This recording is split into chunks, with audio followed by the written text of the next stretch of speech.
o que ela tem é um poder de opinião, de pressão moral, de pressão política. Agora, o problema da soberania é pelas relações internacionais desiguais, ou seja, nós temos hoje uma dinâmica imperialista de relações internacionais. Então, o que nós assistimos? Nós assistimos os Estados Unidos dizendo que invadiria o Iraque para destituir um ditador e instalar a democracia, a liberdade e os direitos humanos no Iraque. A pergunta é a seguinte, bom, nós vamos instalar democracia e direitos humanos à base de guerra? Ela vai ser o veículo, uma guerra imperialista? Com uma invasão militar? Isso, com invasão militar.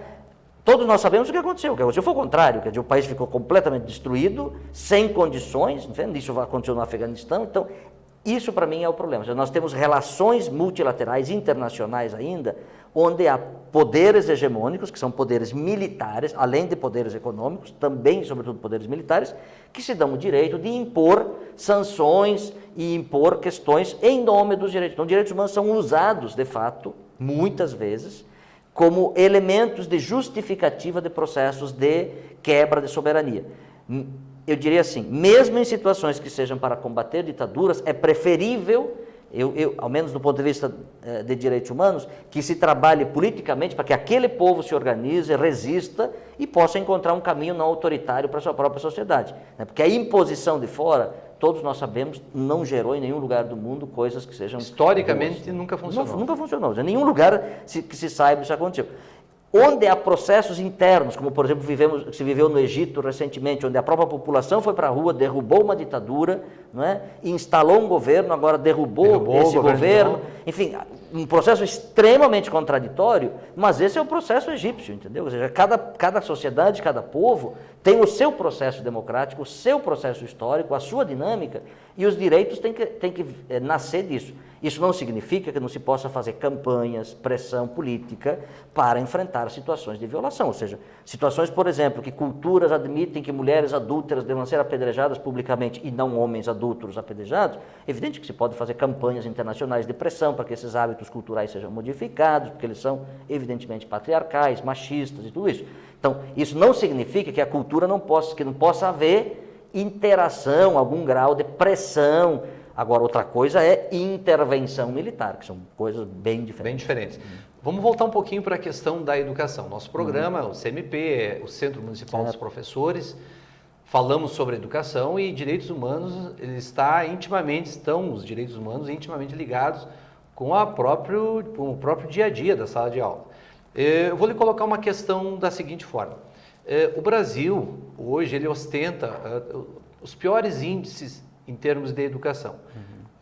Nós ganhamos apenas de países muito insignificantes no sentido de qualidade educacional. Isso aí, professor, já me parece ser uma afronta aos direitos humanos. E o que a instituição, os direitos humanos, pode fazer para pressionar, para que mudemos essa situação, ou seja, que o Brasil passe a respeitar melhor os seus alunos na questão da qualidade e na questão da implementação de políticas que de fato tragam um resgate em cidadania. Veja bem, eu diria, a educação tem uma qualidade fundamental que é, ao mesmo tempo, ela é um direito, um dos direitos humanos, previsto na Declaração Universal de Direitos Humanos e previsto no Pacto Internacional dos Direitos Econômicos, Sociais e Culturais e previsto na Constituição Brasileira, portanto, perfeitamente coberto do ponto de vista da institucionalidade. Ela é um direito e, eu diria, por muito tempo a gente entendeu o direito à educação apenas como o acesso à escola. Aqui, para mim, está um problema. Então, limita o direito a entender que uma criança, quando se trata do direito à educação, ela está na escola, e ela preencher os requisitos escolares. Ou seja, estando na escola, contempla em tese o que foi previsto. No entanto, já se revisou esse conceito há algum tempo, mas ainda nós estamos vivendo as consequências, e acho que nós no Brasil particularmente as consequências disso. Nós não conjugamos o acesso com a permanência e a satisfação, né? Ou seja, o fato da pessoa ir para, que é o direito da educação, conjugado com o direito a aprender. Ou seja, não basta estar na escola, não basta permanecer na escola, é preciso que estando na escola, a criança aprenda, ou seja, que ela tenha condições de efetivamente dominar os códigos, dominar os saberes, dominar as tecnologias, dominar as dinâmicas, enfim, os processos, as metodologias, os conteúdos, as atitudes, enfim, tudo aquilo que compõe o universo da educação. Então, eu diria que aqui está um ponto. Então, tem um problema de concepção, de fundo. Segundo, desse ponto de vista, acho que é um problema de, digamos assim, de compreender que, de fato, a educação é não só um enunciado de direito, mas ela constitui, pelo fato de ser um direito, ao ser garantido, a condição para a garantia de outros direitos, e aqui para mim está o perigo da educação, e para quem não gosta de direitos, digamos, né, porque a educação gera condições para que as pessoas pleiteiem, lutem, queiram outros direitos. Então, aqui para mim está talvez uma explicação de por que a educação tenha tanta dificuldade de engrenar melhor. Porque quando a gente educa uma população, a gente evita, a gente inibe aquelas práticas clientelistas, paternalistas, aquelas práticas de subordinação, de sim senhor e coisas do tipo. Então, desse ponto de vista, eu diria, há um problema de concepção, um problema de prática desse processo, que para mim estão conjugados essas duas questões.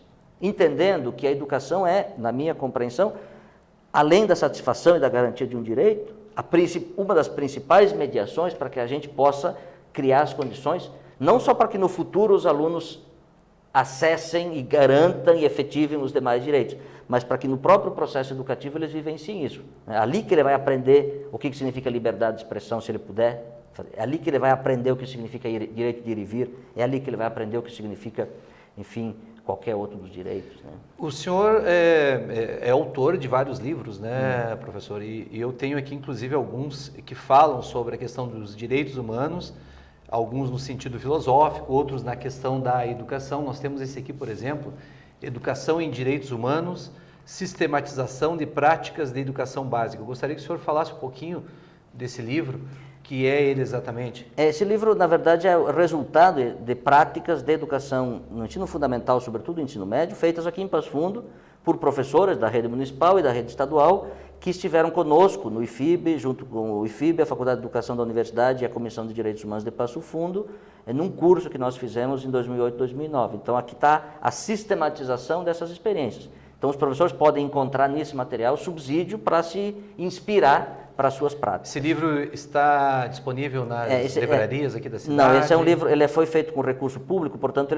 a gente já encaminhou... Está no domínio público já. E a gente encaminhou para as bibliotecas das escolas, então é possível que lá as próprias escolas se encontrem. E nós temos um outro que parece bem interessante ligado à educação, que é Textos Referenciais para a Educação em Direitos Humanos.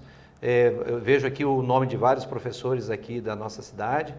E do que ele fala exatamente esse aqui? Esse aqui é fruto de um trabalho do Grupo de Estudo e Pesquisa sobre Educação e Direitos Humanos, que tem professores do IFIB, da Educação da Universidade e da Comissão de Direitos Humanos. Ali são textos para subsidiar o professor, para ele entender e trabalhar direitos humanos. Então, são textos de 5, 6 páginas, são em torno de 40 autores diferentes, para ele compreender essa diversidade do que significa direitos humanos e a relação disso com a educação. Então, é um material de subsídio, você está à venda, encontra nas livrarias aqui da cidade ou então lá no IFIB. Tá bom. A gente, infelizmente, estamos encerrando o nosso programa. Quero dizer que foi um prazer imenso, professor, recebê-lo aqui. Era um assunto que há tempos nós gostaríamos de conversar. Tivemos a oportunidade no ano passado, no nosso debate com os professores municipais, a sua presença brilhante, que muito ajudou na questão de esclarecer para os professores o papel do professor. Então, para finalizar, gostaria que o senhor desse um recado bem direto aos nossos professores municipais que alguns já começaram as suas aulas e alguns outros estarão, principalmente os das séries finais e do ensino fundamental, estarão começando agora na semana que vem. O que o senhor poderia dizer em relação a direitos humanos e ao papel do professor, para a gente encerrar o nosso programa, professor? Veja bem, eu acho que a primeira coisa, não se estranhe, não embarque nessas conversas de que direitos humanos são coisas que não prestam. Acreditem que ali vocês possam encontrar subsídios ricos, contraditórios, complexos, difíceis, como tudo na vida, aliás, para ajudar vocês a transformar a tarefa da educação numa tarefa fantástica. Eu costumo dizer que a tarefa da educação é a tarefa de fazer gente virar gente. E fazer gente virar gente não é outra coisa do que garantir que eles também vivam os seus direitos. Então, vocês fazem isso o tempo inteiro.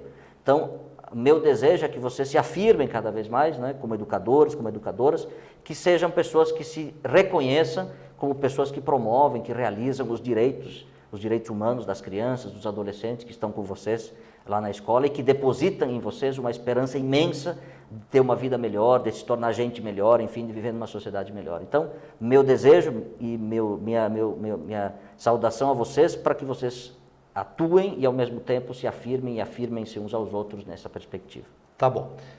Professor Paulo, mais uma vez, muito obrigado pela sua participação. Nós agradecemos a você, telespectador, que nos acompanhou em mais um debate com relação à educação e convidamos a todos para que fiquem conosco, porque daqui um pouquinho nós temos mais atrações de qualidade aqui na TV Câmara. Uma boa noite e uma boa semana a todos.